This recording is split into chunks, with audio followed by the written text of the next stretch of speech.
let's talk about marketing for coronavirus cleaning.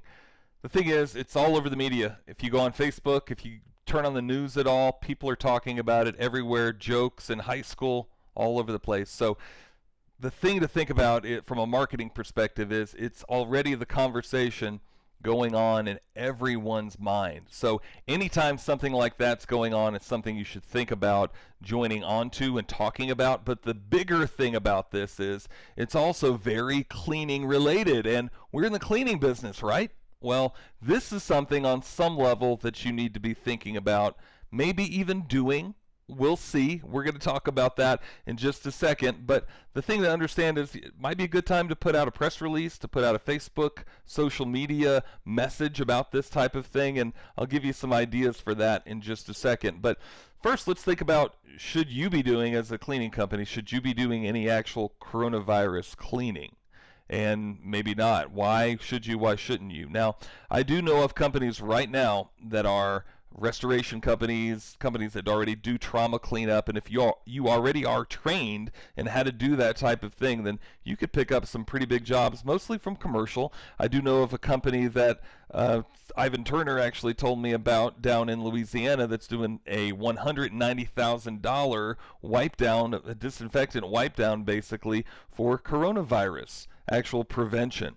And you know of other companies that are doing commercial facilities that are doing several $1,000 jobs also for coronavirus prevention. So yes, there's the money out there, but again, the big thing that I stress for you is if you're not already trained to do that, if you don't know how to handle bloodborne pathogens and handling disinfectants properly and sanitizers and applying that properly, you could get in real trouble legally, and even it could just be a real problem. So be very, very careful about that. But if you already are, then sure, go ahead and put out a letter, talk to people, and do that type of thing if you're ready to do that. If your insurance is in line, if all of that, all your agreements are set and you're ready to do that, then absolutely, this could be a very, very good time to be able to market that, perhaps with a sales letter, a phone call, that type of thing. So absolutely. Now, if you're not, though, if the idea of that even somewhat makes you hesitant, don't do it. You could get yourself in a lot of trouble. But here's what you should be doing.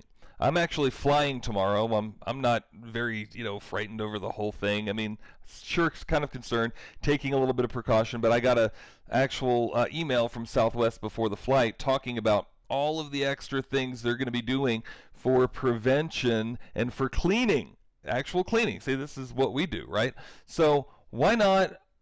You need to be thinking about your clients right now are maybe afraid to call you for cleaning because they think that you might not be cleaning up your equipment and the vacuum that you're bringing into that house before your next job. So why not put out a statement to your clients via email, maybe a postcard, via social media, maybe even a press release to your entire city, letting them know about all of the extra precautions you're taking to clean up your vacuum and your wand and all of the things that you're doing before you go into the next house. It might put people at ease. It might put people that were concerned about it at ease. Whether or not it's ridiculous to be concerned about it is completely irrelevant, but it might be putting them at ease. And even the people that weren't concerned about it, they might look at your company, they will actually look at your company more so as, wow, look how professional these guys are. And isn't that what it's all about? At bare minimum, it's about giving your clients a procedure about what you're doing to put them at ease and to build up your brand, to build up your company, and to do something different. That's always what I'm big about. Do something different than what the average cleaning company is doing. So now's your time, guys. Step up. Put it out in an email, newsletter, Facebook post, maybe a postcard. Do just that. Let them know about all of the extra steps that you're taking in your cleaning company. And who knows, it might provide other opportunities for other types of businesses to call you for different services. So there you have it. A little idea to do something different for the topic that's going on right now all over the world. So do it, guys. Go out and do something different.